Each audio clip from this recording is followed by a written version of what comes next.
we're looking for somebody who's going to have that complete program buy-in. There's 4 questions I'm typically going to ask a coach in an interview. They're always going to be in an interview, and they're going to be, how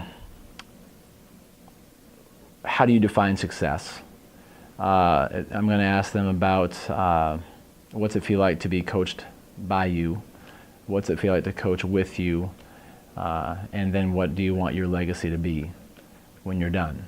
Those are 4 things I'll really make sure I ask everyone. When I ask them about how do you define success, I'm looking for somebody who's talking about, I'll tell you how good a coach I was in 20 years. I'll tell you what kind of impact I had on that student athlete as a coach when I see them as a husband or a wife and a father and a citizen and a worker in the workforce.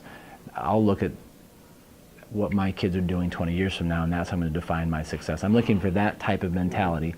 At the same time, I'm looking for somebody who's pretty driven. Right? We want to win. We want to be competitive. So I'm looking for that balance between I'm willing to work hard, go to the conventions, go to conferences, learn and shape and be a constant learner in my craft so that I'm a better coach, X and O wise, but I want that long-term philosophy, that big picture in mind. So that's why I'm asking that question.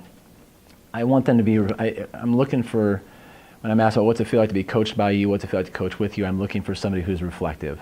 If they can talk to me about and have a good feel for, I think my coaches in my program, my assistant coaches who work underneath me or my athletes that play for me, this is how they're going to feel. This is what I want them to leave my program with.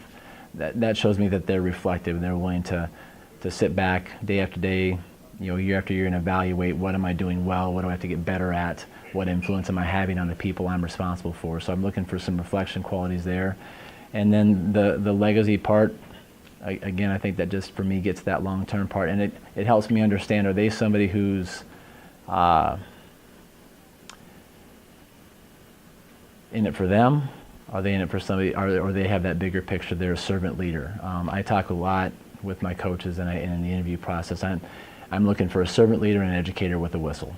I'm not looking for the guy who's got the best X's and O's or the gal who's got the next greatest strategy game plan wise. I'm looking for somebody who's willing to influence kids in that whistle, and this is a platform to get it done. So those are my big 4 questions. That if they can get through those, and it seems like they fit our culture and our mold, then they're going to be a good fit.